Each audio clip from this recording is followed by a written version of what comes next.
what's my first response? I see eyes roll. Then there's usually a grunting sound. It's kind of a guttural thing. Suppressed rage. Yeah. There's usually, I hear shattering glass. Welcome to the Marketing Team of One podcast, where we have conversations about the issues one-person marketing teams face when trying to meet their goals with limited time and budgets. Now here's your hosts, Eric and Mike. How's it going, Mike? Good. Ready to talk about websites? I'm always ready to talk about websites. It's kind of your jam, isn't it? Yeah, it's kind of, yeah. You live in a website-encrusted world, don't you? It's the path I came. It's the yellow brick road I've been following. Love that. Yeah. Beautiful. Well, you get a call oftentimes about people who say, hey, I want a website, or maybe I want to redesign my website, or, right? I mean, that happens. And it's usually a very somewhat reactionary call on their part, in a sense, where they maybe are frustrated. Maybe they've got some issues. Maybe somebody from high above has said, you know what, my sister-in-law tried to go on our website the other day and she couldn't find that fill in the blank. Right? Yeah. Or, that member called us and said that they were looking on the website and they couldn't do X, whatever that would be. Register, whatever it is. What kind of things have you heard? Speak to me from the trenches, Mike. What are some of those? The war stories. I think a lot of times we get questions or like, hey, we need a new website. Mm-hmm. And I like to caution people that like, that's not something that's for the faint of heart, right? Like True. There are some things that are fixable that aren't like destroying your house and building a new one.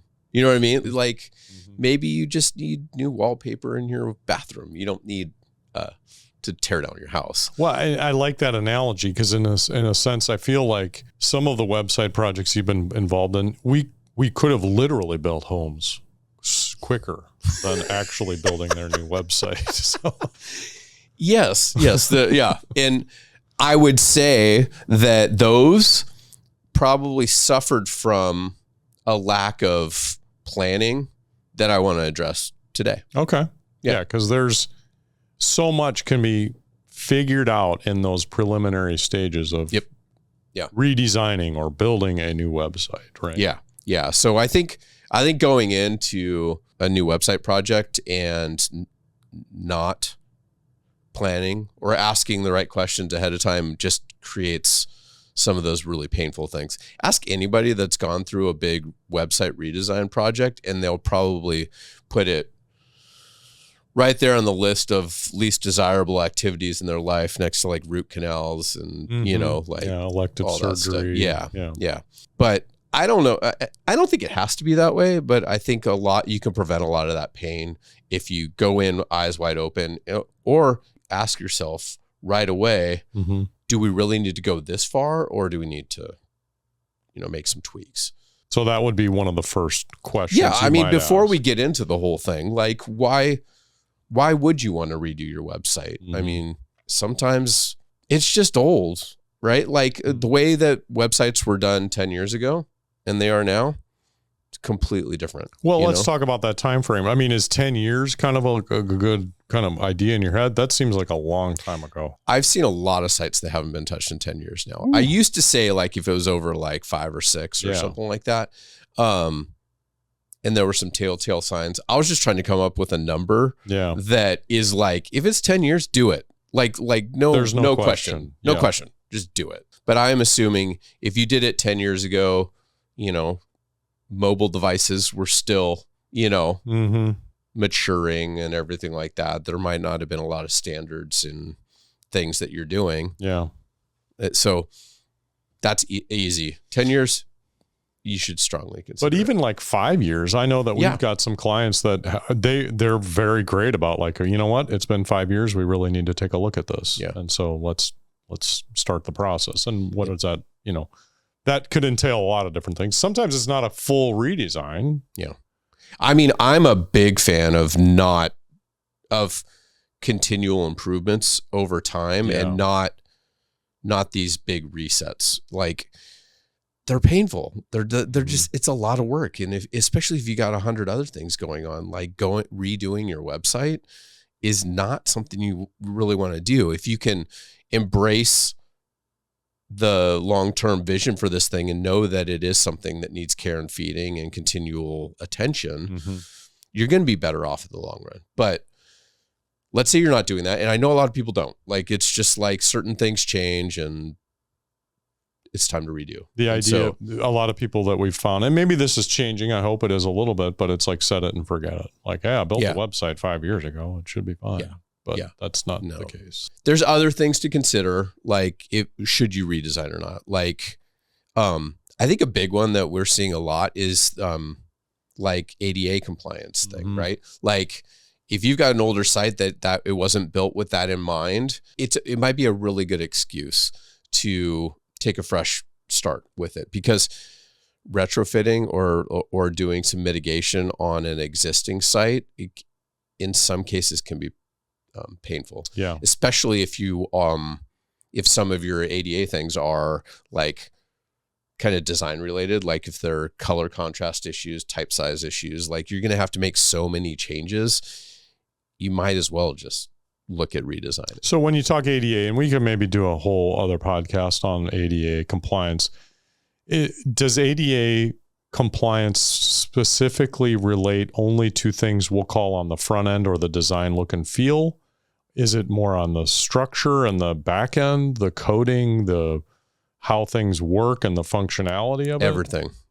Is there a percentage breakdown, 50%, 50%? Or no, I mean, I think it should be viewed as an inclusive, all those things. Okay. The putting a page up on the website is not just a design thing. It's not just a build thing. It's all the things together. Okay. So it's an equal weighted kind of an issue sometimes. Yeah. Okay. So that's the reason for exploding a website and then building and presenting. Because it's just there's so many entanglements that it might be. Okay. And if the site wasn't built with ADA compliance in mind, it's probably older than 5 years or more, I would assume. If you've done anything in the last 3 or 4 years and you didn't have an eye on that, you weren't paying attention. Or I don't want to make that sound rude, but it like I could see how it wasn't a priority, but it should be now. Yeah, I think in the cultural lexicon, ADA had its peak. You hear about it now. It's mentioned more as just kind of a standard, but it gained real high notoriety maybe 5 years ago, 6 years ago, where it was a focus. Yes. Now it's not as much of a focus. It's just you have to do this kind of a thing. It's just an understood thing. Yeah. Okay. Yeah. So other than ADA, what other reasons would people, I mean, do we need to identify it, or are people pretty much aware of what they I would think the only other reason I would say that you should consider it is if it really doesn't reflect who you are and what you do anymore. Like, and that can happen, like as maybe there's a shift in leadership, maybe there's a shift in direction, maybe there's something new brand. Maybe. Yeah. Or especially if you've done a rebrand or something like that, you definitely should look. And usually when we do a rebrand, there's a website attached to that project as well. Yeah, totally. So when you update a website, that the idea is that a website is up to date. It's kind of your newsroom. It's everything current going on in your world. And I think the mechanics around updating that website. If your website, if you dread making any kind of updates or changes to your website, there you go. That's a huge reason to consider redesigning, because it shouldn't be that way. Yeah. Like, the platforms have matured enough to where you don't need to be a coder. You don't need to know HTML. Like you should be able to get in there and quickly make a change that you need to make and move on with your day. Yeah. If it's hard or if it's confusing or you don't know where to go, it's probably time to look at. Yeah. The industry has really shifted into making it friendly for anybody of any skill to get in there and make a website update. So if you're struggling, I like that. Yeah. That's a definite reason to, like, there's long-term efficiencies you'll see, but from the short-term pain of doing the new website, the long-term gain would be ease of use. And okay, let's talk a little bit about what the process looks like to redo your redesign, rebuild your website, whatever we're calling it. Does this apply to every size website? Let's say I've got a 3-page website. Does it apply to that just as much as it would a 300-page website? This process is a lot more relevant for large sites and essential for large sites. I think following some of the steps in the process for a small site, 3 pages, I don't know, but like 6 to 10, it might be helpful to follow all like an steps. Abbreviated version of this. Yeah. Okay. Each one of those steps will take a lot less time, but I think they are important because if you don't follow them, you have more misunderstandings down the road. Yeah. And so these key steps are valid regardless of the size. It's just the amount of time it takes to complete each step. So will be more on a larger site. We're talking like websites that start at 25, 30, 40 pages. That's vital. This is vital for them. Because you've done websites that when you get into it, and part of the process is to like figure out how many pages actually exist on websites, because a lot of people sometimes don't even know they're so big. We had one that was 1,200 pages recently, I think. Yeah. Were they? Can you imagine going into a redesign where you're like, oh, we have to deal with 1,200 pages? Yeah. Ouch. Yeah. That's a lot. It's a lot. So they probably didn't even know they had 1,200 pages. They knew they had a lot, but I think the number kind of surprised them. Yeah. In some cases, you might have 1,200 of them, and 800 of them are like a blog post or a news story or something like that. You know, so and as we get through the process, you can kind of wave a wand at those and go, yep, those are all that thing. We don't have to put, a bunch of attention on 800 individual just apply a template maybe or something. Yes. But that's what really leads into the first step. Really. It's like, really, we need to audit what we have. We need to set the baseline for where we're at on this website redesign before we go anywhere. Right. What we like to do is audit a bunch of things about the website. Primarily, let's look at all the pages that we have on there. Let's get an inventory of everything we have on the site. That would include the pages themselves, PDFs that we've linked to, other documents that we've included. We use a couple different tools to crawl the site. Those things will really help you audit things. So you've got your content inventory of things. The other thing that's really important, I think, is to help you make decisions down the road is looking at your analytics. And if you don't have analytics on your website, well, shame on you. But two, like put it on 30 days before you even get at least a month's worth of data before you start doing any of this stuff. So, push back your planning a little bit, get some data before you can. Interesting. So even if they don't have it, day one, install it when you decide to go do this to try to just extract some data. Some stuff's better than others. Yeah. And I think what we see with a lot of websites, especially the ones we work with, there's not a lot of variance between month to month and everything like that.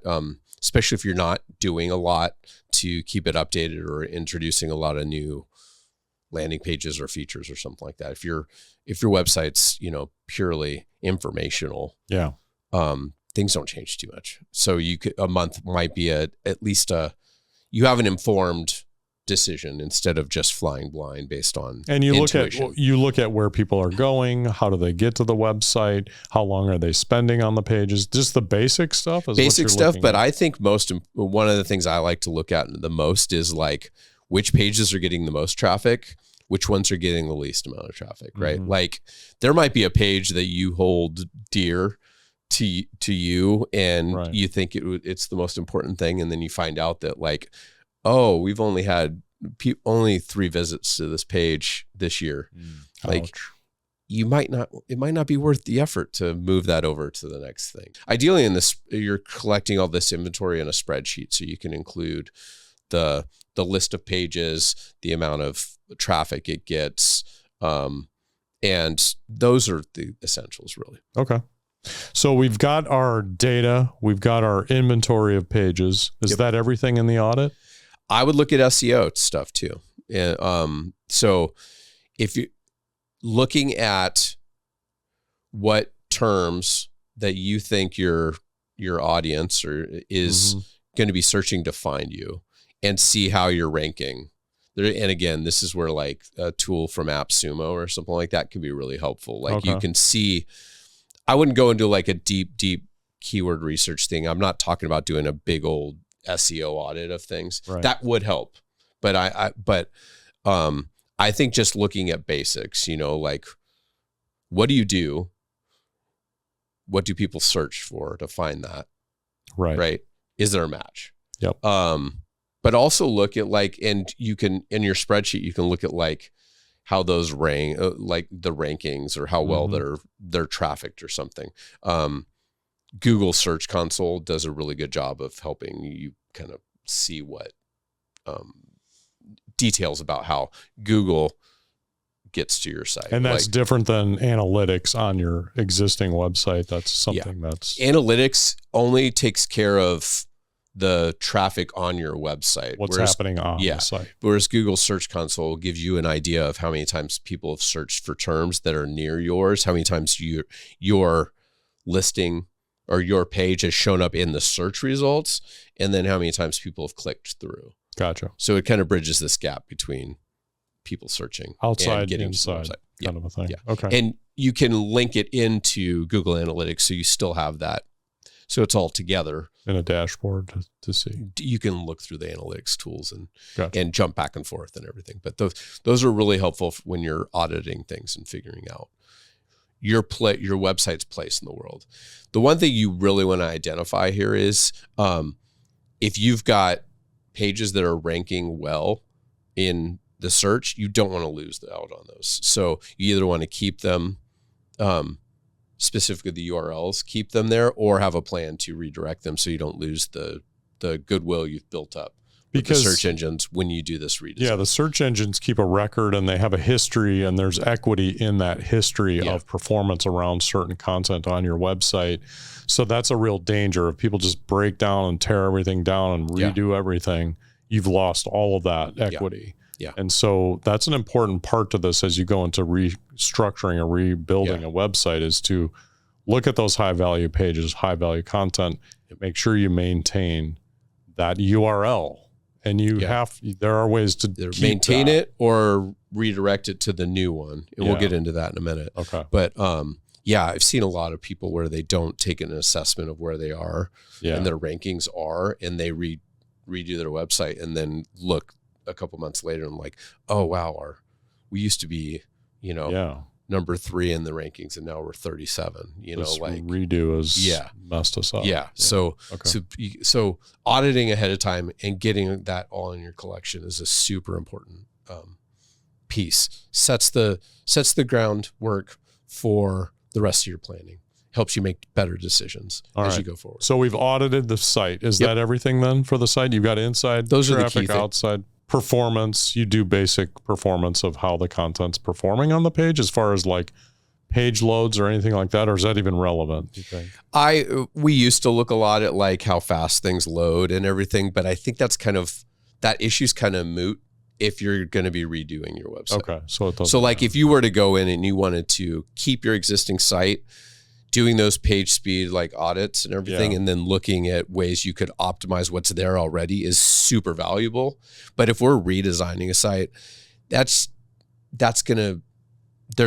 are other places in the process to check the speed and improve it. Yeah. But I wouldn't set it as a baseline. It's not, that's a looking back thing that maybe is a reason people call you. Yes, for a exactly. Redesign. It's like, hey, this stuff is slow, whatever. Yeah. We've audited the site.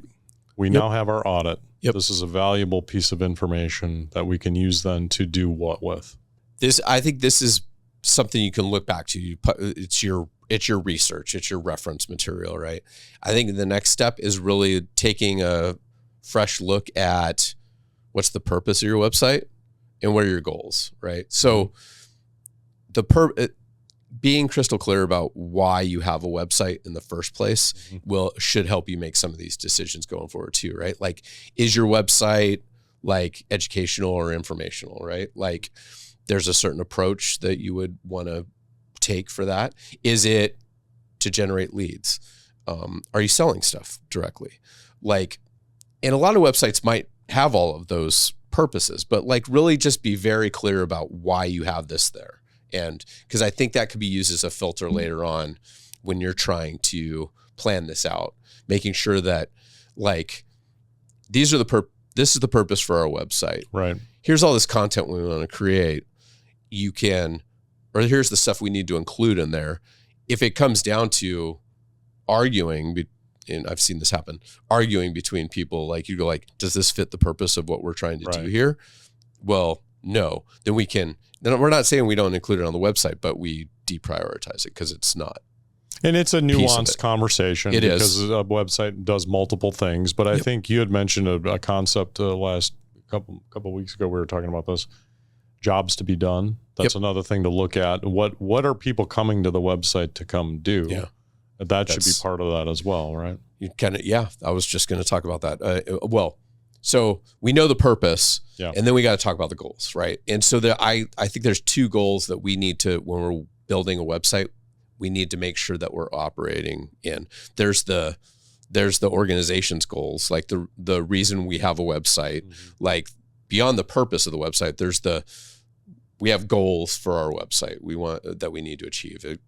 Educating our members more. We need to, get more registrations for this thing. We need to collect more leads, right?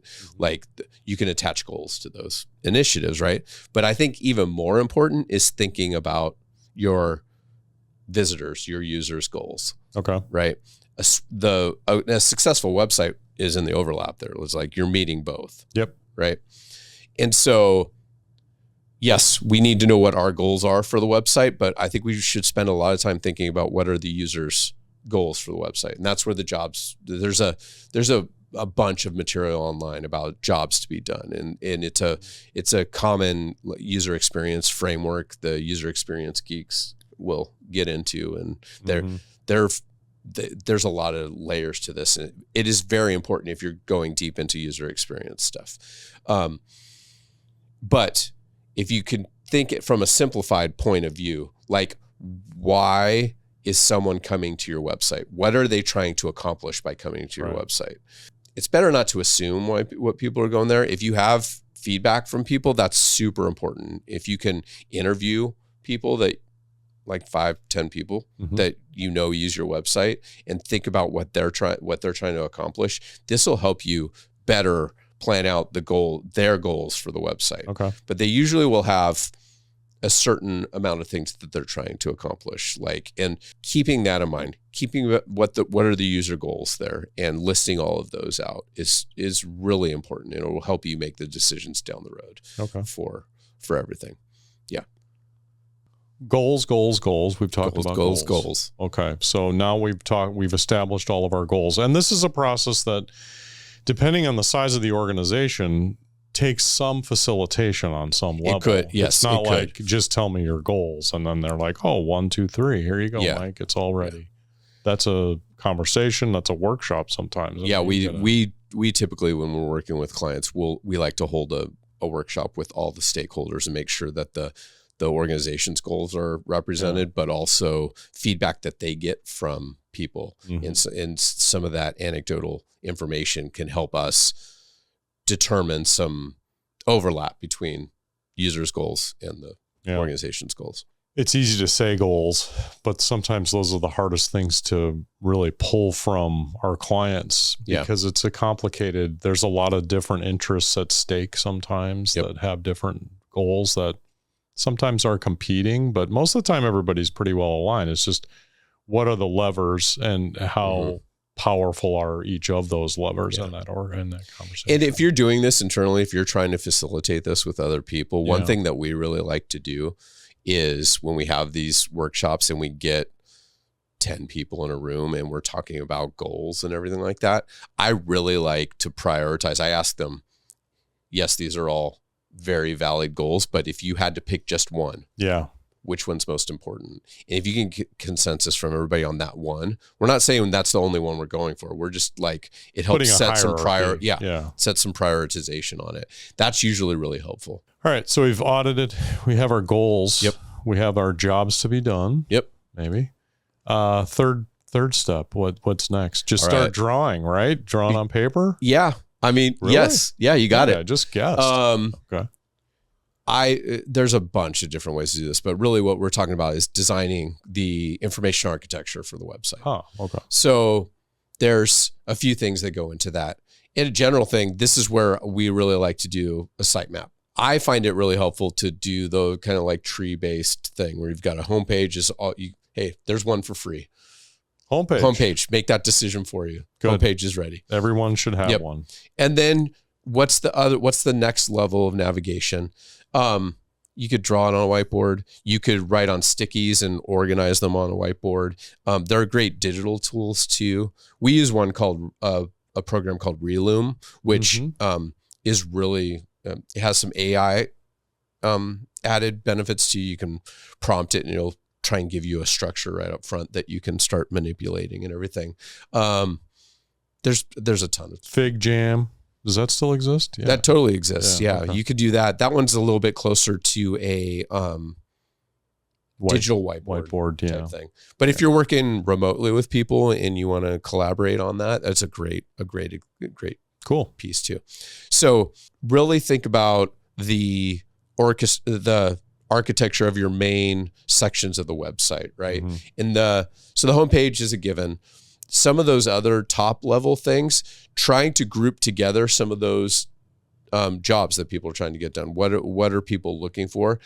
Trying to intelligently group together the things. And this is where it looking at your inventory, looking at like what's important, what kind of information, what kind of jobs. There's a lot of testing out and figuring it out and everything that can go into this. One helpful thing you can do with a team too, and a really good hack for all this stuff is if you've created your sitemap together, if you go into any file-based program. So it could be your desktop, it could be Google Drive, could be Dropbox, whatever your team is using, right? If you create like nested folders that match your architecture, you can have people test it out.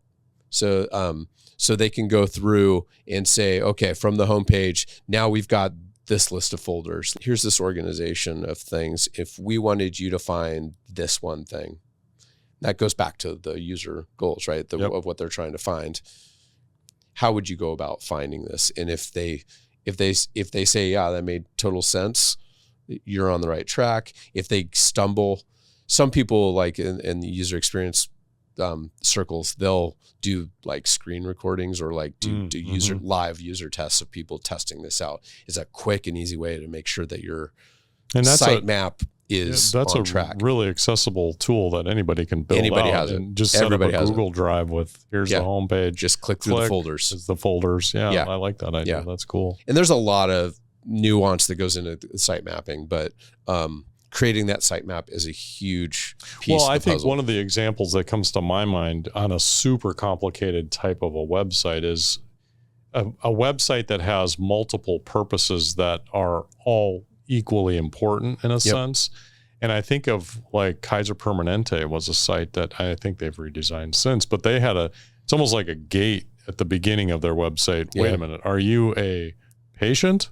Are you a provider? Or are you insurance? And it's like there's three simple doors to go through that help people navigate. So that could be something where you got to back way out. Totally. And if it's a really complicated site, like maybe set that up first and let people understand, because each of those are gigantic websites under each of those doorways. That just reminds me, I totally glossed over in the goals and thing, really identifying who your key audiences are. Because you might have more than one, right? Like, and making sure that you establish when we talked about the jobs to be done and everything like that they're specific to the audiences that you're catering to. Yeah. I would also try and prioritize those. And like in your example, it may be really hard to say which one's most important. That's why they have that like equal gateway of things. But for a lot of people, it's not all that equal, and the prioritization will help you make decisions on how you set the architecture. Okay. Like, for example, I love to tell this story, but like we did this whole exercise and we created a sitemap and put it into some mock-ups for a web page. And we had I had to give a presentation in front of 20 people to talk about this stage, right? Mm-hmm. And one of the loudest people of these 20 was offended and mad that we didn't have a link at the very top for their board of directors meeting minutes and everything. Well, that's all well and good, but on the list of the priority of our audiences, the board of directors was like number 6. Yeah. Right? Like we shouldn't be taking up valuable real estate there for a group of 12 people. Yeah. Right? And so organizing your audiences and prioritizing them helps you make better decisions on the site mapping. You know how when you walk into a Target and a lot of them have a Starbucks right there next to it? Interesting, yeah. Well, what if they decided that their loss prevention office should be right there? Yeah. Super important. Yeah. Super, but like they don't put everything right up front for you and everything. They're catering to the needs of the people coming in, the primary people coming in. All right. So we've made pretty pictures, boxes with. We've got all those things. The other thing you really want to take a look at when you're designing your like information architecture, this kind of comes back to talking about articles or blogs or something like that.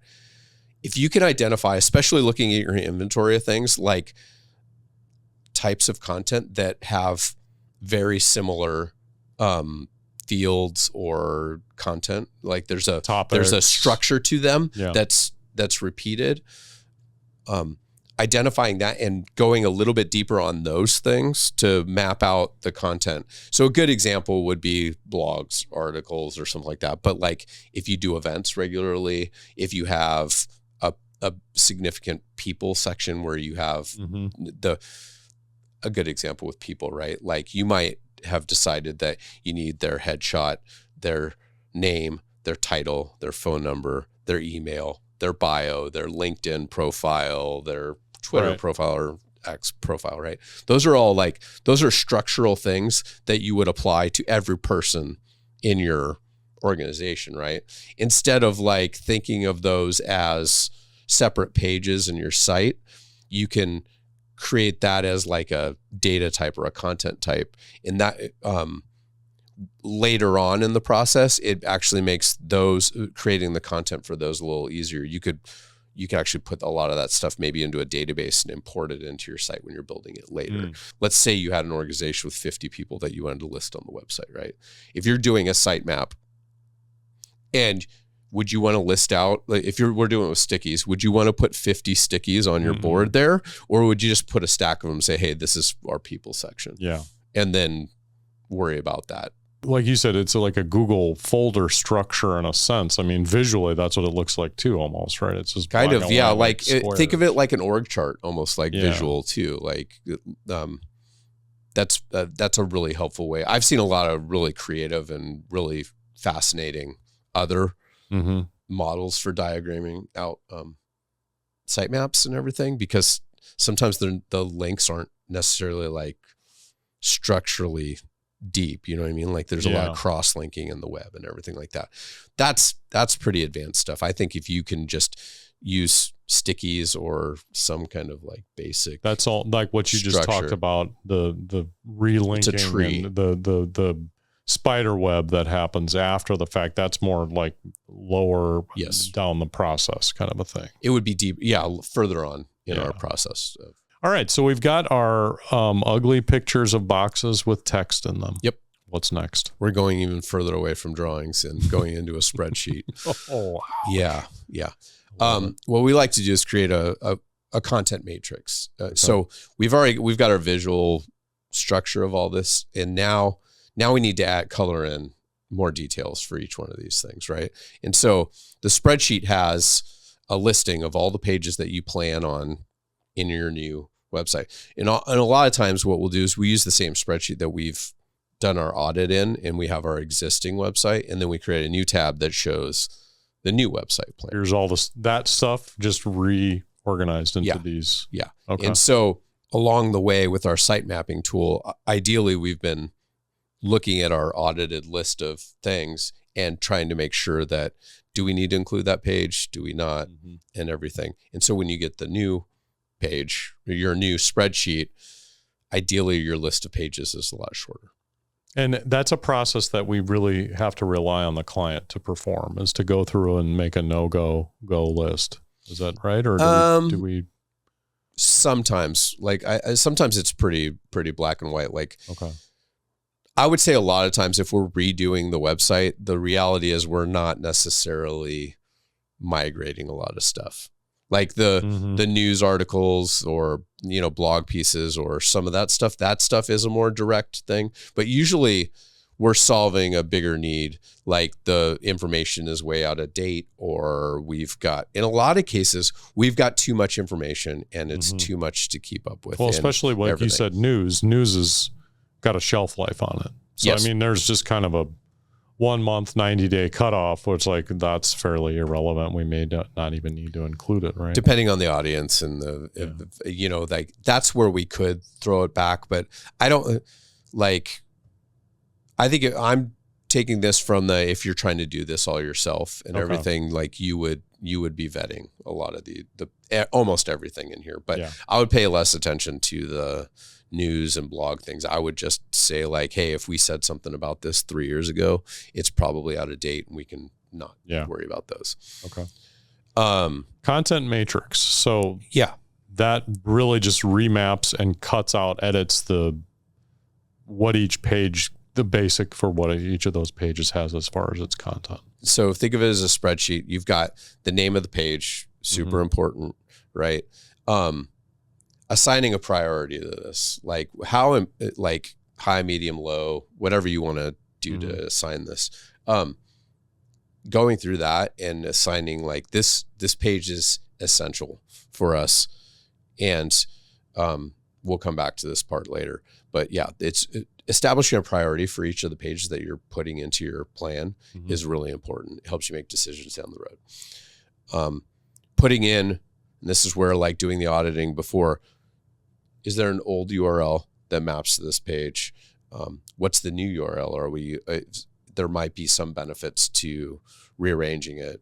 If you're doing an SEO audit up front, there are some benefits to maybe changing the URL. But having old and new allows you to make sure that you can redirect things when you launch the new website effectively. You've got that mapping. And so you've got it in there.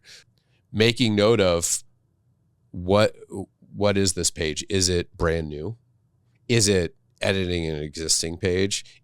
Are we migrating it as is? Making sure that you've got that assigned on each row so you have a good idea of what's going on.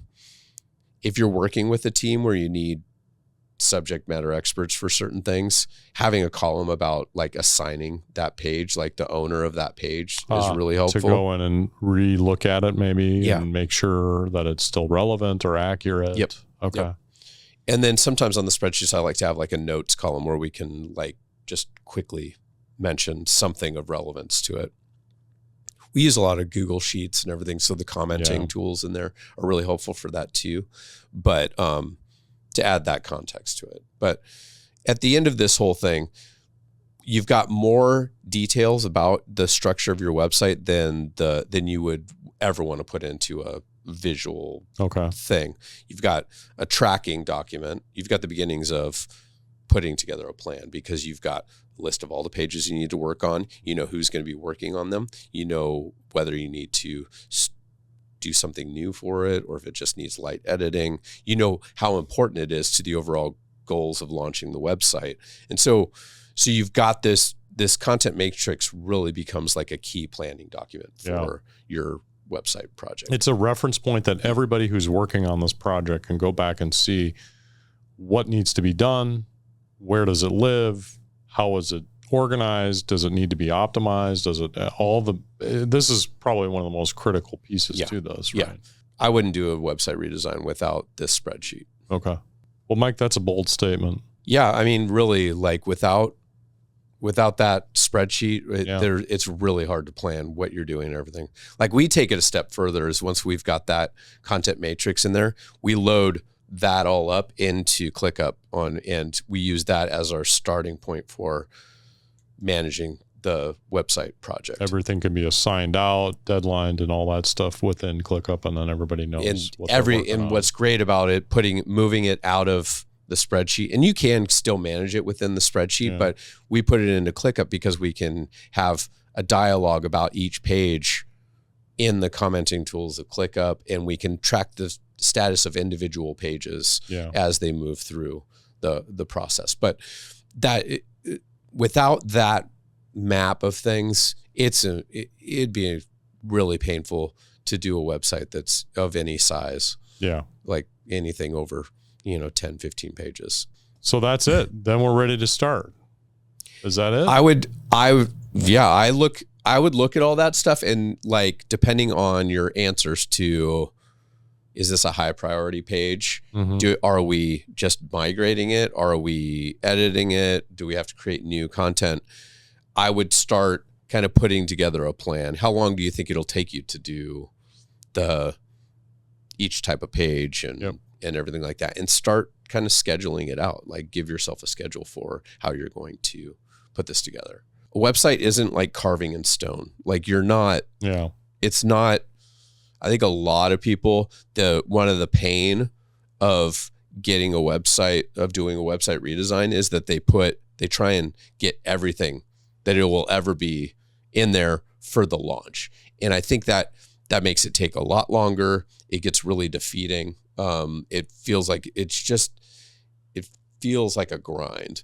But that's why when you're putting together that content matrix, if you can identify like the high priority pages and the lower priority pages, like, I would just consider launching with all your high priority pages, right? And knowing that you can backfill with a lot of your lower priority and a lot pages. of us, a few of our websites have launched that way, where they're like, you know what, we're just going to keep working on those sub pages after it's live. But these big main buckets and the main structure of it, because that's really the critical point of this, is that it is harder to go back and change some of those big high level things later on. So having that established, put a priority on that for sure, because you don't want to go back and then all of a sudden the navigation is changed or reorganized or something like that.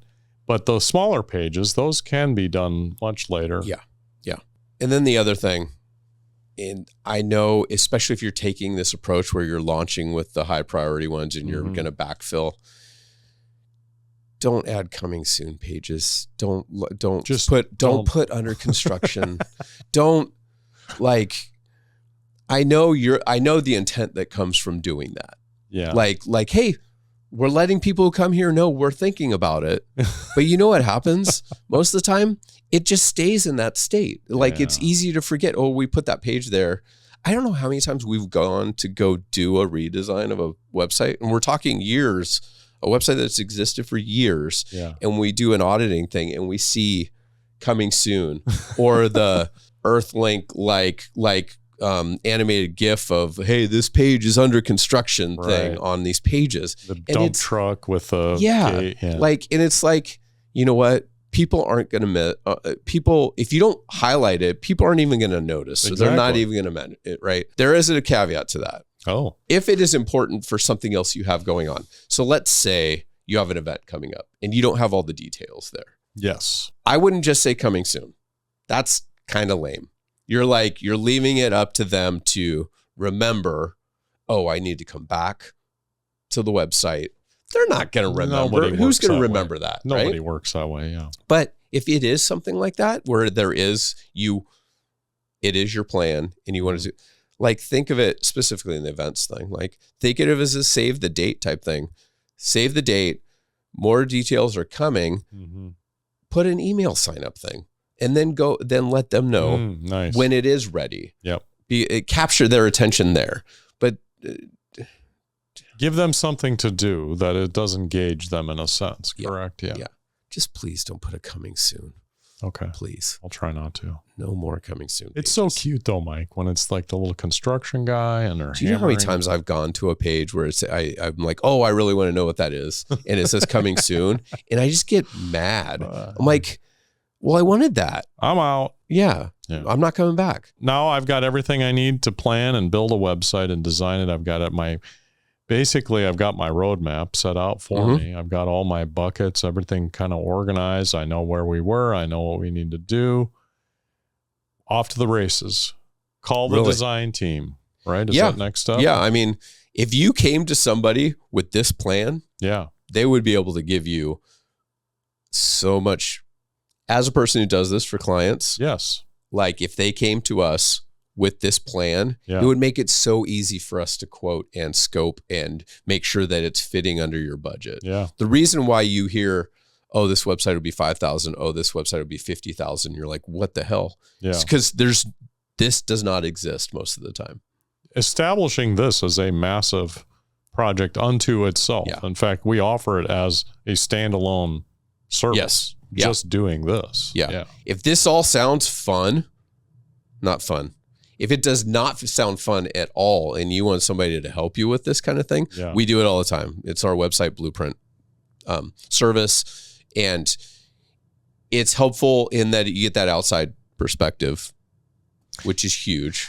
The facilitation, the outside facilitation, especially in this establishing goals and everything, is super helpful to you. It's harder to do when you're inside. I've learned a lot, Mike. I'm excited to redo my website. I don't know. Says no one ever. Yeah, it says no one. We're excited to redo people's websites. But we love people's own websites. Like if you ask me, hey, are you excited to redo the page design website? Which we've done. But what's my first response? I see eyes roll. Then there's usually a grunting sound. It's kind of a guttural thing. Suppressed rage. Yeah. There's usually, I hear shattering glass 3-4 minutes after we have this. So nobody likes to do it themselves. Exactly. Let's just, But do this. It's worth your effort. It's so much cleaner. So really, just to recap, audit everything. Look at, get a snapshot of where your website is now. Establish your goals and the purpose of the website, goals for your audiences. Define your audiences. Who are they? Prioritize them. That'll help you as you go into designing the information architecture for your website, your site map, the content structures that you have in your website. Then get all that into a spreadsheet, into a content matrix so that you can start planning things. And then start determining a schedule based on all of that stuff. Figure out how long you need and what you can get done and who you need to bring in to help. I wouldn't try and do this all yourself. You'll drive yourself nuts. Yeah, I think one of the pieces to that, as far as getting help, I know that we've often found tons of value with a copywriter helping to distill down a lot of that information, because it's really hard to do that on your own sometimes. But I mean, you can do it, but a copywriter really helps to do that. Well, now I'm really excited to redo a website. I mean, geez, I feel like I've got some knowledge now to like go out and audit a website. I've never done that, but it sounds like it's fun. If you like diagnosis of things, if you like to diagnose, well, and aligning with goals, that's always very interesting to find out, and to see the differences sometimes between organizations and what they think their goals are and what they eventually actually realize their goals might be. Just more clarification, I guess, on that end. All right. This has been very good. Appreciate it, Mike. Sounds like a good time to shut off the podcast at this point. Just cut the cameras, the mics. Let's get out of here. Let's get out of here. Thanks, Eric. Thanks a lot, man. Thank you. Thanks. Thanks for tuning in. For more information and other episodes, subscribe to the Marketing Team of One podcast on YouTube, Apple, or Spotify podcast networks. You can also chat with us on the r/Marketing Team of One subreddit, or visit marketingteamofone.com to learn more.